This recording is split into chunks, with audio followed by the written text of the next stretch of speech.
50 milyong halaga ng mga alahas, bag, at kung ano-ano pa, iniwan mo lang dyan sa airport. Ano yan? Drama o charot-charot lang?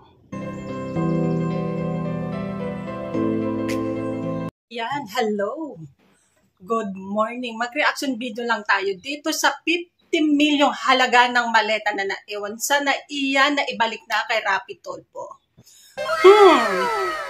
Ano kaya mga reaksyon ng ibang kababayan natin dito? Malaki kaya butas ng ilong o nakataas ang kabilang kilay? Ayan, mag-reaction video tayo. Panoorin natin ito. Pasensya naman, ma. Pinagantay ko kayo. Ha? Pasok na, pasok. Pasok. Halika, pasok ka na. Pasok. Okay. Ito na po ang inyong Remoa. At si Attorney Abo, yung nag-facilitate na para maisoli ito ngayon. Kasama yung kanyang kliyente, yung si Mrs. nung nakakuha nito, yung taxi driver, and then the daughter. Now, would you like to open this, ma'am? In front of everybody? Kasi, pero as you can see, wala hong gas-gas. 25% pa.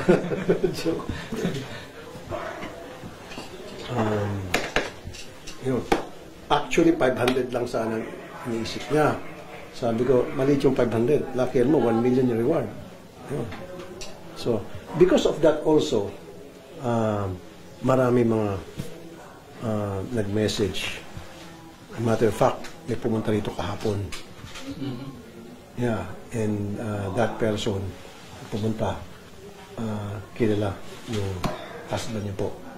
Kaya sinabi ko sa radio, meron kami informante na kilala. Sinabi ko nga, pati pamilya, aso, pusa, ang mga pangalan noon. Pero mali ata doon sa lolo. Ano yun? Wala na po. Hindi, biro ko lang yun. Dinagdag ko lang yun. Sabi ko, may lola, biniro ko lang yun para para medyo ligawin. Kasi ayaw ko naman na malaman eksakto informante. Sorry, hindi ko naman sasabihin na kayo mananakit, yung si Mr. niyo mananakit doon sa informante namin. So parang niligaw ko lang. Kasi informante, kinakabahan din. Ninenervous siya. Sabi niya, baka mamaya may mangyari sa kanya. Sabi ko, sige, medyo ligaw-ligawin natin. Yun, kaya sinabi ko, may lolo, lola, pusa, as. Sabi ko, joke. But, ano po siya, kilala niyo po si Mr. niyo and ready na kami magsampasara ng kaso. In fact, today dapat pupunta na pa kami sa NBI para mag-file na ng case. And then yung NBI, gagawa na po ng thorough investigation para ma-properly identify. Pioneer na. Yun, Mr. Pioneer na. Pioneer na siya. Okay, pioneer na. Tingnan natin kung alaman ito. Okay. Makakita na ako sa wakas ng alahas na milyones. 50 million, grabe kasi din. Ha? 50 million? Yan po ang sabi niya. Siyempre, kung ano sabi niya, yun sabihin ko lang doon. Hindi naman kabigatan. Mga alahas po. Yung alahas po kasi. Saan po ba siya attorney galing? Saan siya galing? Cebu. Meron mo siyang parang luxury store doon. Sinaraso mga pinamagamit. Tsaka nagba-buy and sell siya, nagbebenta siya ng alahas. Kaya yung pong may mga 3-4 ng pirasong alahas na mamahalin na hindi niya pa, nasa supplier pa may-ari. Kaya namumroblema talaga siya. Paano nakalusot sa Hindi, galing lang siyang Cebu. Galing lang Cebu. local domestic? Ano ito sa video, hand carry niya talaga. Kaya na yun, hindi niya pa naisipang bit-bitin saan. Hinintay niya po. Hindi, kasi Nang makasalubong yung driver, akala niya, kukunin ng driver. hindi. Maraming mga netizen din nag-bash noong una, pero they have to realize na yung father niya ay naghihingalo po sa ICU. Di ba, ma'am, kapag kayo, yakap-yakapin ko to. Baka pwede pa, itali ko na sa katawan ko. 50 million eh. Hindi, but anyway, in her case, hindi natin siya masisisi dahil meron nga siyang kamag-anak na nasa hospital, especially father pa niya. Circumstances at that time. Yes. Kaya wala na sa pag-iisip. Tsaka anytime tatanggalin na yung respirator, yun ang desisyon ng magkakapatid. Ako, ito na. May konting, Yung bag na yan, may konting trail, ano? Ha? Matibay ang bag na yan. Yan, matibay ito. From scratches lalo na. Tama. Aluminum. Pero kung gusto madali naman itong sirain eh. Kung talagang may intention silang Acetylene. maski na hindi, kutsilyo lang, di ba? Puk-puk-puk-puk eh. Clarify Ma'am. lang din po. Hindi po yan nauwi sa bahay. Nasa kotse lang po nung sinabi niya na may nakita po siya. Sa kotse lang po, hindi niya inal sa kanyang kotse, sa truck. Nasa kotse lang, sa loob ng kotse lang po Wala na niya ako. iniwan. Ay. Pasensya naman, ma. Pinagantay ko kayo. Ha? Pasok na, pasok. Pasok. Halika, pasok ka na. Pasok. Okay. Ito na po ang inyong Remoa. At si Attorney Abo, yung nag-facilitate na para maisoli ito ngayon.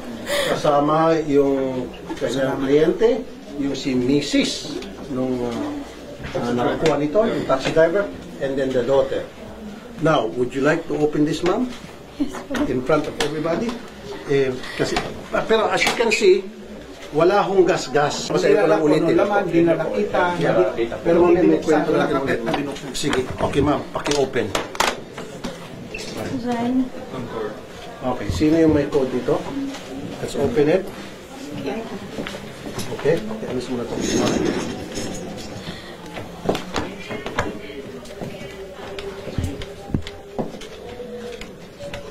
Shari.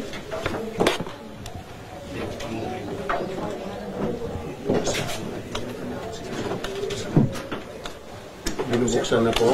Ayan. Siya po ay alam ng code. Ito na! Camera! Sana.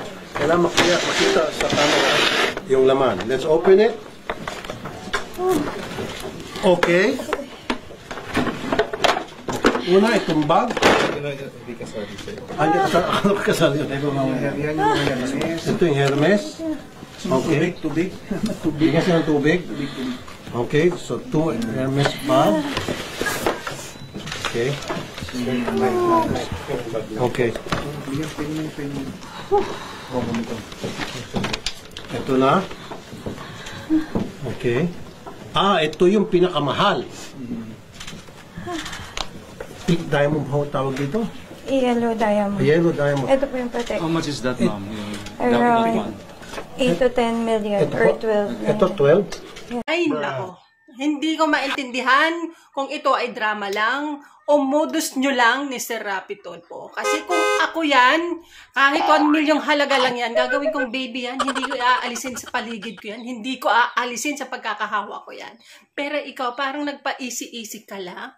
Parang sinadya mong iniwanan sa isang tabi na alam mo naman pala na 50 milyon ang halaga niyan, pero bakit iniwan mo lang?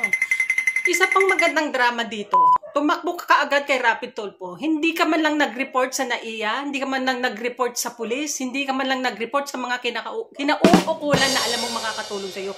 Dumiretso ka kaagad kay si Rapi Tulfo, Senador Rapi Tulfo. Tapos ito naman si Senador Rapi Tulfo, siya pa ang nakakuha nung bag na yun, sa kanya pa sinurrender. Grabe naman, talagang sa kanya lang. Siya ang una mong nilapitan, siya rin yung encounter ng bag, siya rin yung nagbukas ng maleta mo. Ay, nako. Kung ako naman, kulang pa sa acting. Ewan ko, hindi masyadong nag-viral yan sa NAIA kay Sir Rapi Tulfo lang talaga. Kung ano man yung pinag-usapan nyo. Tsaka ako, ninakaw daw yung bag, binitbit, napanood nyo naman. Parang ang ninakaw.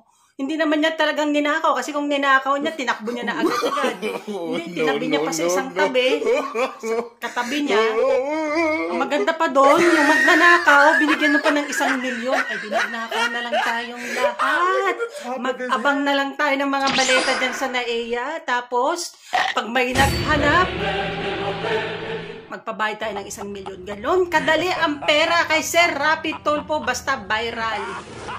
Maraming salamat po sa inyo lahat. Mag-iingat po tayo sa 15 milyong halaga ng kargamento natin na naiiwan sa isang tabi. Ayan, God bless po mga kababayan. Bye!